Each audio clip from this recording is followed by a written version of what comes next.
Eu convido a igreja, aos amados irmãos,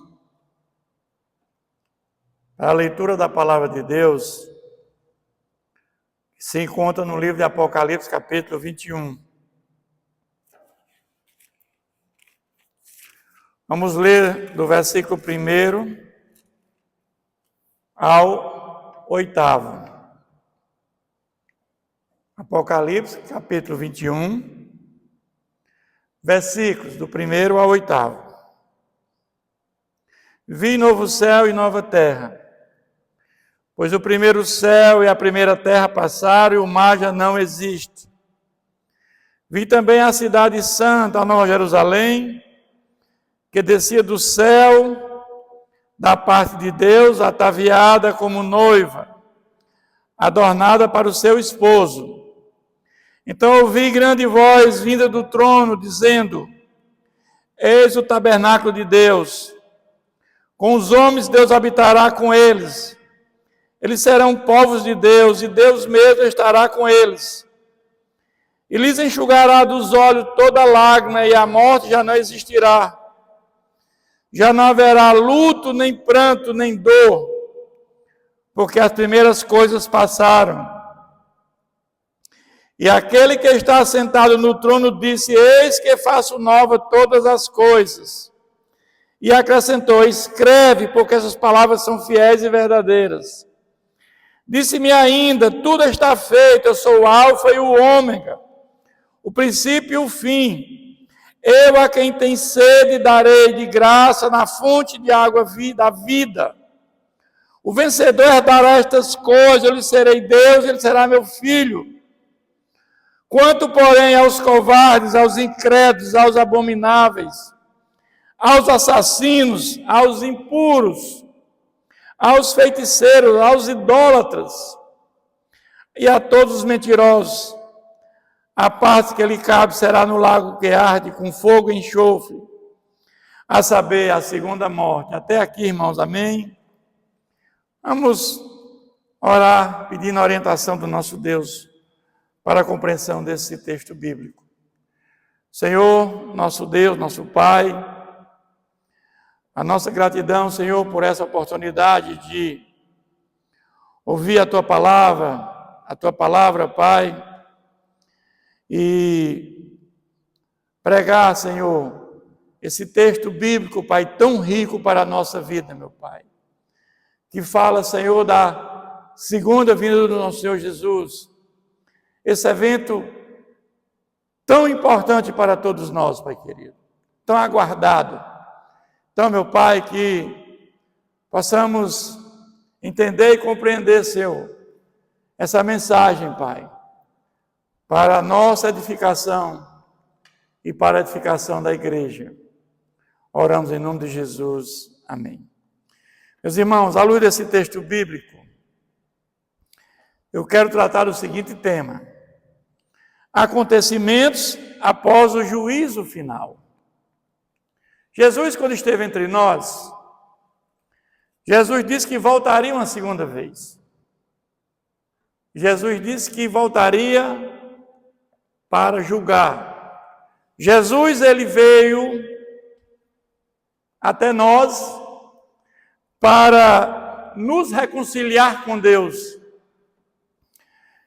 Enquanto o primeiro Adão, ele trouxe a morte espiritual e biológica para todos nós, Jesus é o segundo Adão que veio trazer vida eterna para todos nós. Então Jesus, ele veio nos reconciliar com Deus. Aquilo que foi perdido lá com a queda do homem, quando todos nós nascemos pecadores, todos nós nascemos já acometidos da morte espiritual.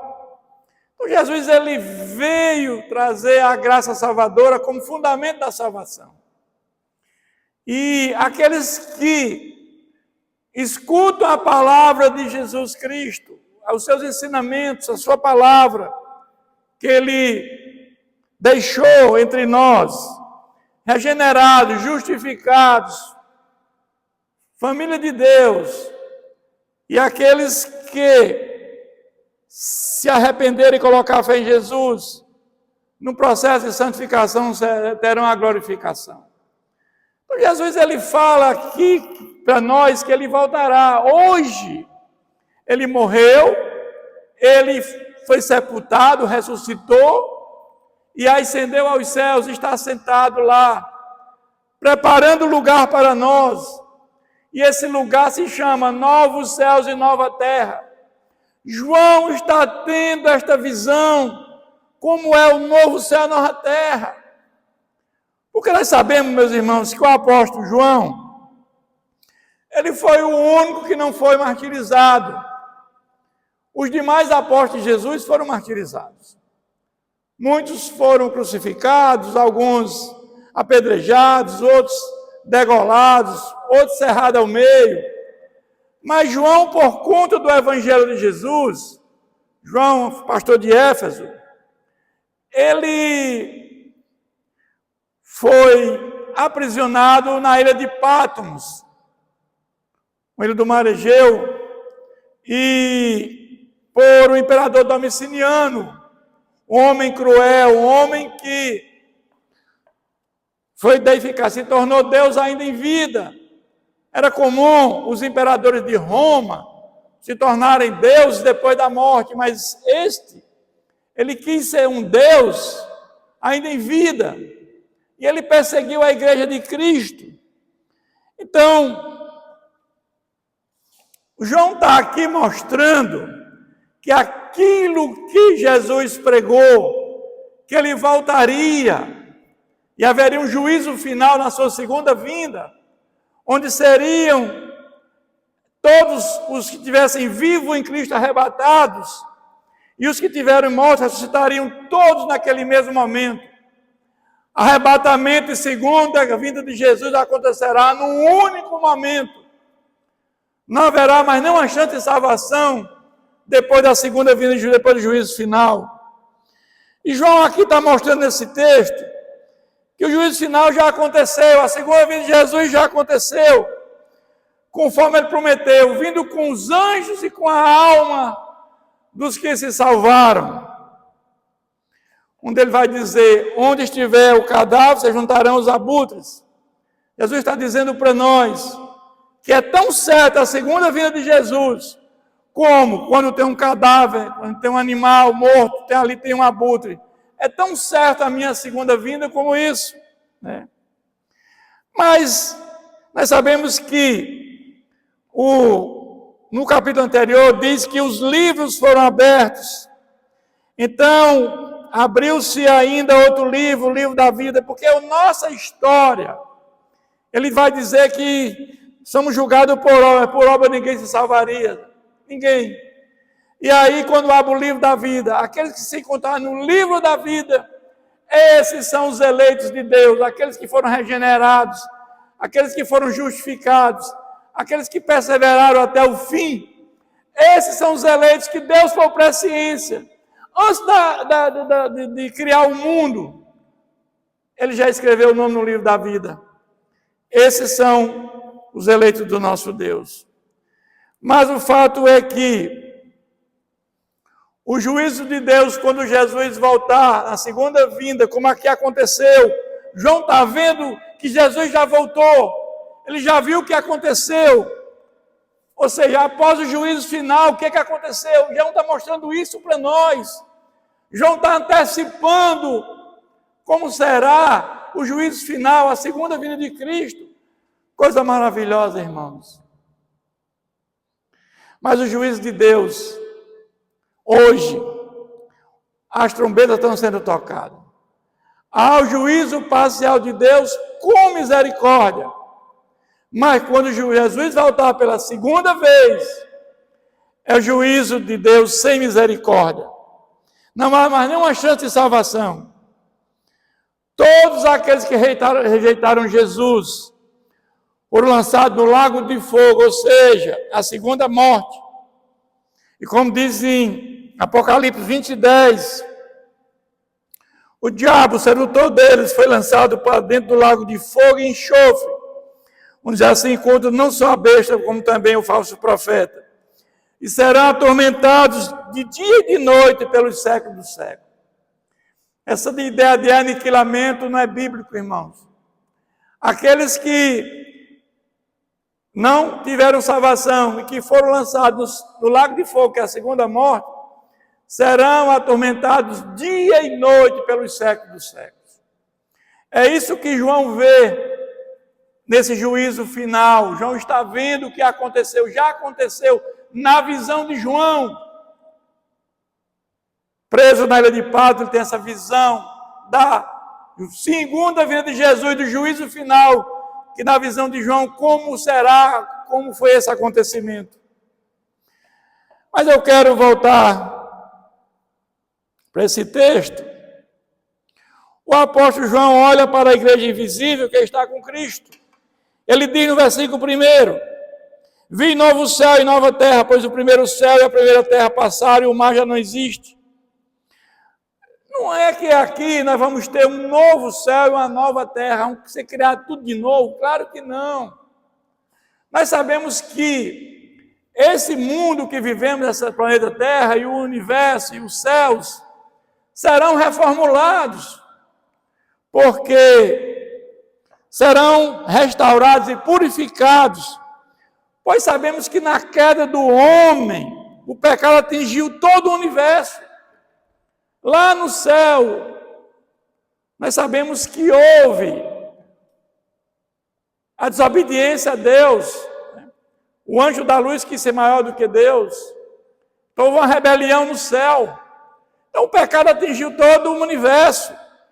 Então, por isso que vamos ser transformados, será purificado. E como diz lá em 2 Pedro 3,10, diz: virá, entretanto, como ladrão o dia do Senhor, no qual os céus passarão com estrepitoso estrondo, os elementos se desfarão abrasados, também a terra e as obras que nela existem serão atingidas. Ou seja, Pedro está dizendo aqui na carta, dizendo: olha, tudo isso será transformado com fogo. Com fogo. Tudo será feito com fogo, tudo será feito novo. Mas o fato é que estaremos no novo céu e nova terra, num corpo glorificado, transformado, glorioso, semelhante ao do nosso Senhor Jesus. Quando Jesus morre e ele é sepultado e ressuscita. Jesus ressuscita agora num corpo glorificado, humano, mas glorificado. Jesus tem duas naturezas, humana e divina, 100% homem, 100% Deus. Quando ele está entre nós, antes da sua morte, natureza humana 100%, mas não era um corpo glorificado. Jesus, ele passar de um lugar para outro, ele tinha que passar pela porta. Mas quando Jesus ressuscita num corpo glorificado, ele aparece e desaparece instantaneamente. Imagina a distância entre a terra e o céu. Bilhões e bilhões de anos. Jesus já está aqui nesse momento e de repente está no céu. Mas o fato é que estaremos em um corpo glorificado com a nossa alma, que voltará acompanhada da segunda vinda de Jesus. Quando Jesus voltar pela segunda vez, ele vem com os anjos e com a alma dos que se salvarem, que estão lá com ele. E no momento que Jesus voltar, nós teremos a ressurreição de todos os mortos e o arrebatamento da igreja, daqueles que estão em Cristo, num corpo transformado, porque esse corpo nosso, pecador, mortal, ele não pode entrar no novo céu e na nova terra. E os que estiverem em Cristo ressuscitarão, e haverá uma junção do corpo glorificado com a alma, e estarão no novo céu e nova terra. Essa é a visão que João está tendo, que aconteceu, que João está vendo como é isso. Glória a Deus, louvado seja Deus. O nosso corpo fraco, corruptível e pecador será glorioso, semelhante ao corpo da glória de Jesus. Teremos um corpo perfeito, sem defeitos. A mesma coisa que Jesus vai fazer com os salvos, fará com o novo céu e nova terra. Mas ele diz ainda no versículo 1 que o mar já não existe. Por que João fala isso? Porque João estava preso numa ilha. João não viu o mar, né? E nós sabemos que no capítulo 13 de Apocalipse, nós vemos que a besta que emerge do mar é o anticristo. Então João está dizendo que o mar não existe, por quê? Porque João está preso numa ilha, ele vê o mar como um isolamento, João está isolado. É como se ele estivesse exilado da igreja. E quando Jesus voltar, esse exílio não vai ter mais.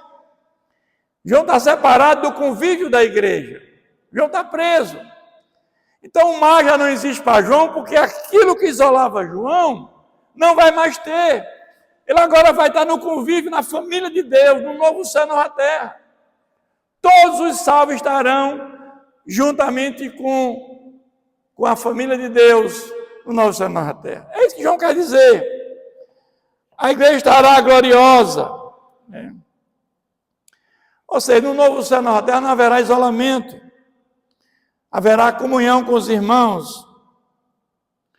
A igreja estará unida como uma família de Deus, porque nós sabemos que quando nós somos justificados por Deus Pai pela fé em Jesus, nós tornamos família de Deus. A palavra de Deus diz que nós somos filhos de Deus por adoção, co-herdeiro com Cristo. Então não há uma distinção, porque do filho adotivo, o filho natural. Então nós faremos parte, todos nós seremos co-herdeiro com Cristo, irmãos, família de Deus.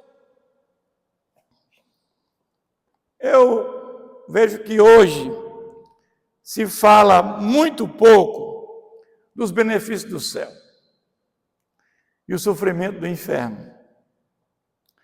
Há uma preocupação muito grande com o aqui e agora, a luta pelo ter e não pelo ser. Eu creio se as pessoas compreendessem os benefícios do céu, saber que essa vida aqui que nós estamos é um sopro, nós estamos aqui de passagem. A qualquer momento podemos partir desta vida e há uma continuidade de vida. Muitos entendem que morreu, acabou, há aniquilamento. Não, irmãos. Jesus foi muito claro quando, na ressurreição de Lázaro, ele diz, né, que ali há uma continuidade de vida. Eu sou a ressurreição e a vida, quem crê em mim, ainda que morra, viverá. Há uma continuidade de vida para aqueles que creem em Jesus Cristo, sim. Então, se muitos soubessem disso, como é os benefícios do céu e o sofrimento do inferno, o mundo seria diferente, irmãos. A nossa pátria é o céu, portanto, devemos ajuntar tesouros onde a traça e a ferrugem não corroem. Quando fazemos uma reflexão sobre o céu, mudamos a nossa maneira de agir, buscamos viver uma vida em santidade, parecido com Jesus, a nossa caminhada de fé, a nossa santificação, que o Espírito Santo que habita em nós vai nos fazendo parecidos com Jesus Cristo. Eu entendo que a vida sem Cristo é medíocre. A vida sem Cristo é uma vida sem sentido. Qual é o propósito dessa vida sem Cristo, irmãos? Devemos estar sempre preparados para a volta de Jesus, pensando sempre lá no céu. Quando nós pensamos no céu, como é os benefícios do céu, como é o gozo do céu, sem sofrimento, sem dor, aquela família toda reunida, isso ajuda no sofrimento que nós vivemos aqui neste mundo. Que Jesus veio para acabar com o pecado, com o sofrimento e com a morte.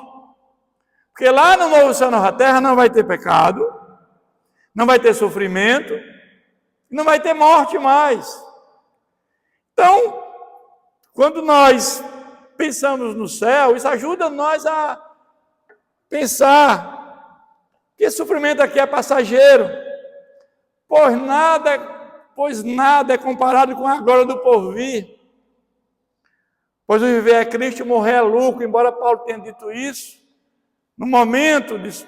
Mas nós temos aqui um propósito eternado por Deus. Quando a nossa tarefa for concluída aqui nesse mundo, Deus vai nos levar com certeza. Morrer é estar em Cristo, estar com Cristo, que é incomparavelmente melhor. Isso nos tira o medo da morte. Quantas pessoas, irmãos, têm medo da morte, medo de morrer? Na hora da morte é um desespero tão grande. E aqueles que sabem que estão morrendo em Cristo, ali é um momento que nós sabemos que a nossa alma vai para descanso. O céu é o nosso lar, a família de Deus estará lá após a segunda vinda de Jesus. Quando Paulo estava pregando em Listra, Paulo foi jogado para fora da cidade e apedrejado. E Paulo foi dado como morto. E Paulo, quando ele prega para a igreja de Coríntios, ele diz que esteve no terceiro céu, lá no paraíso. Mas Paulo, ele fica 14 anos sem dizer isso a ninguém. Porque Paulo tinha uma preocupação que se ele começa a falar sobre o terceiro céu, havia naquela época, muita gente querendo saber como era o terceiro céu. Então Paulo tinha um foco, que era pregar, anunciar a palavra de Deus, o evangelho da salvação. Mas ele vai dizer que é um lugar indescritível. Assim como João teve essa visão e João nos revelou. O fato é que na terra nós somos peregrinos e viemos sem nada e voltaremos sem nada. Levaremos apenas nossa alma, que ela entrará em gozo eterno, sofrimento eterno. Nós, enquanto estivermos aqui em vida, nós vamos escolher onde queremos passar a eternidade. Ou em gozo, ou em sofrimento eterno. Depois da morte, não podemos fazer mais nada, irmãos, nada. Depois da morte, segue-se o juízo. Nada poderá ser feito por quem já morreu. Não tem oração, não tem vela, não tem nada, irmãos. Não há purgatório, não há reencarnação. Nada disso existe, irmãos. Mas ele diz no versículo 2: vi também a cidade santa, Nova Jerusalém, que descia do céu da parte de Deus ataviada, enfeitada, como então com a noiva adornada para seu esposo. E ele vai dizer agora: quem estará no céu? A alma dos salvos. Vão para o paraíso e voltarão com Cristo à sua segunda vinda. A Nova Jerusalém que João vê aqui nesse texto é a noiva. É a mesma coisa. São os salvos. João vê isso. Essa coisa linda. Não há cidade física, irmãos.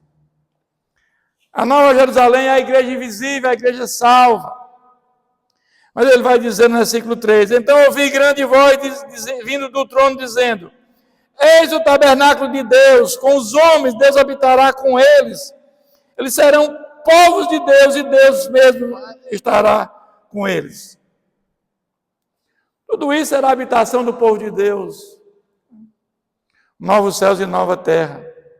Deus estará sempre com o seu povo. Jesus está lá no céu, num corpo humano glorificado.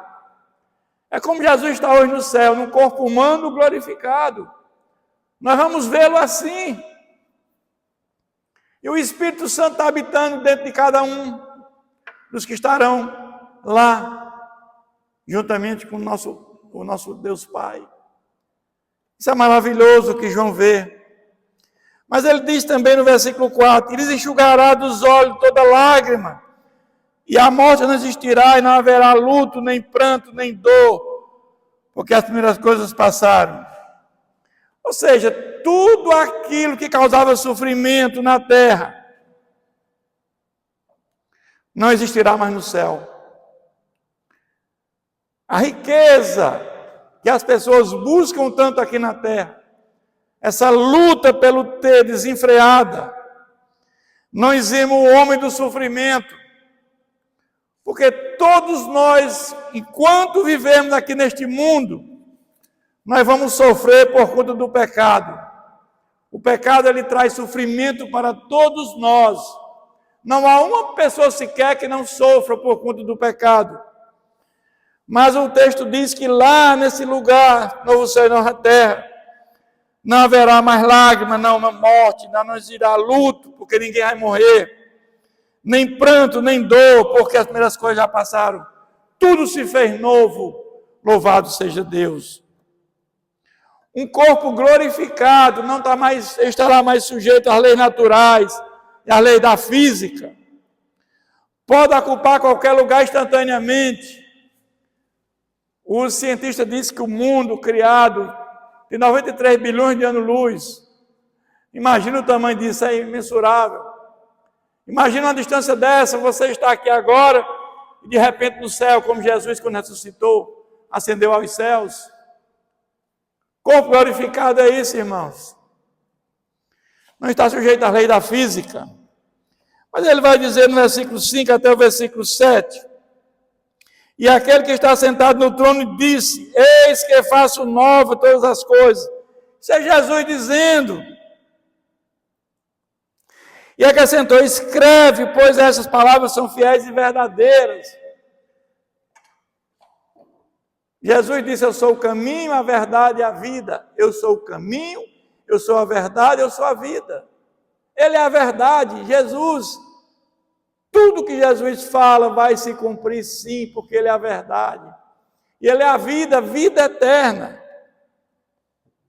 Disse-me ainda: tudo está feito. Quer dizer, João está dizendo que Ele já fez. Já aconteceu aqui para João a segunda vinda, o juízo final. Eu sou o alfa e o ômega, eu sou o primeiro e o último, o princípio e o fim. Eu, a quem tem sede, darei de graça a fonte de água viva. Aqueles que escutam a palavra de Deus, aqueles que buscam, abrem as portas do coração e o Espírito Santo entra. Esses é que ele darei de graça. A fonte de água viva, que nunca mais terá sede, é o Espírito de Deus dentro de nós. O vencedor herdará estas coisas: eu lhe serei Deus, ele será meu filho. O vencedor, aquele que foi regenerado, recebeu a graça salvadora pela fé em Jesus Cristo, que foi justificado pela fé em Jesus Cristo, pelo Deus Pai, que levou uma vida de santificação, que perseverou até o fim. Esse é o vencedor, é o eleito de Deus. E esse, ele diz que ele será meu filho, e será filho. Esses são aqueles que vão estar com ele por toda a eternidade. Jesus está preparando lugar lá para os salvos, para todos aqueles que o aceitaram. Eis que estou à porta e bato. Se eu se abrir a porta, entrarei, cearei com você comigo. Jesus está batendo a porta. Mas ele vai agora dizer no capítulo, versículo 8.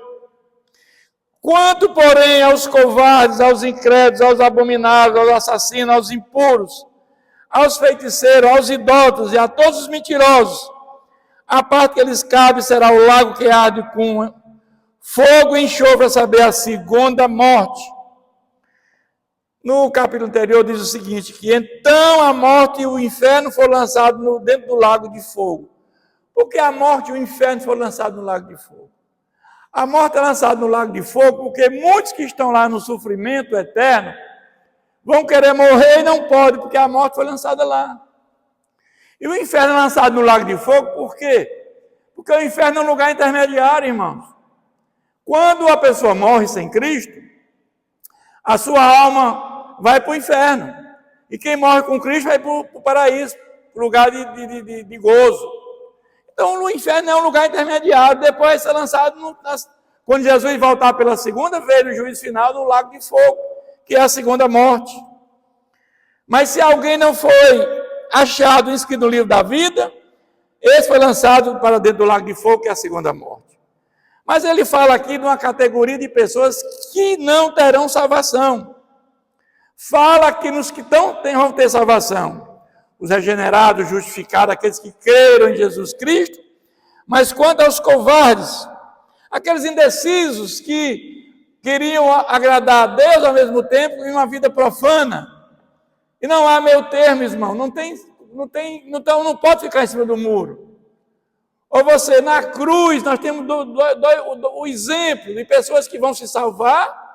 O ladrão na cruz, ele acreditou na palavra de Jesus, ele foi tocado pela palavra de Jesus. E aquele homem foi batizado em Cristo na cruz. E aquele homem foi salvo. Batismo em Cristo na cruz, pelo Espírito Santo. E o outro não aceitou e foi condenado à morte eterna. Então, os covardes, os indecisos, aos incrédulos que não vão crer, aos abomináveis, deploráveis, se entregam ao pecado, aos assassinos, aos impuros, aqueles imorais, vivem na moralidade do pecado, aos feiticeiros, aos idólatras, aqueles que vivem na idolatria, adorando falsos deuses, aos mentirosos, cuidado com a mentira, irmãos, aos mentirosos. Existe hoje uma cultura da mentira, mentirinha. Não, é mentira, irmãos. Não tem mentirinha, é mentira, é dizer a verdade. Nós sabemos que Satanás é o pai da mentira. Ele enganou toda a raça humana por conta da mentira. A parte que eles escapam será o lago que arde no fogo, e enxou a saber a segunda morte, que é a morte eterna. Então, quem não estarão no céu? Os indiferentes ao Evangelho de Jesus Cristo. Eles não estarão no céu. Isso é esse grupo aqui que nós acabamos de falar. Mas eu quero concluir, meus irmãos, fazendo algumas perguntas. Você está preparado para esse juízo logo após a morte? Assim que nós morremos, segue-se o juízo de Deus. O juízo final que João vê aqui é Jesus voltando com a alma dos que se salvaram. Após a morte, segue-se o juízo. Só que o juízo final é onde nós vamos ter uma junção do corpo glorificado com a alma. Então devemos estar preparados para esse momento. A qualquer momento podemos partir. Muitos pensando só no aqui e agora, só no ter. Como o céu fosse aqui. Não pensa que tem uma vida após a morte. A pergunta é essa: está buscando uma vida de santificação para uma plena comunhão com Deus? Nós temos que ter uma vida de um processo de santificação. E esse processo de santificação, guiado pelo Espírito Santo, é uma vida para nos tornarmos parecidos com Jesus. Toda a eternidade é de graça, mas custou um alto preço, custou o sangue de Jesus. Não há remissão de pecados sem derramamento de sangue. Se tivesse morrido um anjo naquela cruz, nos salvaria? Não. Um homem pecador nos salvaria? Não. Somente Deus encarnado naquela cruz, sem pecado, tinha condição de salvação para todos nós. Se Jesus não tivesse vindo, não tivesse morrido naquela cruz, todos nós estaríamos condenados à morte eterna. Por isso que Jesus quer ser lembrado pela sua morte na cruz. A glória de Jesus é a cruz. Quando nós celebramos a ceia do Senhor, nós relembramos o seu sacrifício naquela cruz. Ele quer ser relembrado até que ele volte. Devemos fazer aquele memorial para não esquecer, não cair na rotina, que a morte de Jesus é a coisa mais importante que aconteceu para todos nós. Jesus morreu em nosso lugar. E quando nós colocamos a fé nele, teremos a vida eterna. Então nós temos que, quando nós confessamos Jesus como Senhor e Salvador da nossa vida, nós temos a vida eterna. Muitos querem Jesus como Salvador, todo mundo quer Jesus como Salvador. Mas como Senhor, pouquíssimos querem Jesus como Senhor. Porque requer renúncia, requer obediência. E muitos que estão no pecado, o pecado é bom para quem gosta, não quer deixar essa vida do pecado, essa vida profana, essa vida que traz prazeres carnais, não quer deixar. E para você confessar Jesus como Senhor, você tem que deixar. Tem que renunciar esses prazeres carnais. Você tem que ter obediência a essa palavra de Deus. E muitos não querem. Por isso que a salvação é para poucos. Nós temos na face da terra mais de 8 bilhões de pessoas. E desse total, 5 bilhões e 500 milhões não professam a fé em Jesus Cristo. E dos que conhecem Jesus Cristo, que são cristãos, católicos, ortodoxos e protestantes, poucos levam a vida em obediência a essa palavra. Diante do que nós vemos, diante do que nós assistimos, poucos obedecem a palavra de Deus. É por isso que poucos terão a salvação e a vida eterna, irmãos. A minha oração é que possamos levar essa mensagem salvífica de Jesus para muitos, para que muitos venham ouvir e aceitar a palavra de Deus. Amém, irmãos? Deus nos abençoe. Vamos mais uma vez agradecer a Deus por esse momento. Senhor, nosso Deus, nós te agradecemos, Senhor, pela oportunidade de pregar a tua palavra. E a nossa oração, meu Pai, é que muitos venham ouvir a tua palavra, Pai. O Senhor mandou, nos comissionou a fazer o ID, pregar a tua palavra, Senhor. Que essa palavra chegue em todos os recantos do mundo, Pai, através das mídias sociais, através dos líderes, e que muitos venham chegar ao pleno conhecimento da verdade, Pai. Que muitos venham ter a salvação e a vida eterna. A tua palavra diz que o Senhor tem prazer que todos se salvem, cheguem ao pleno conhecimento da verdade. Mas sabemos, Pai, que muitos vivem como se o Senhor não existisse. E a nossa oração, a nossa intercessão é que muitos venham a crer na tua palavra, Pai, no teu evangelho, para que um dia possa estar contigo na eternidade. Oramos agradecidos em nome de Jesus. Amém.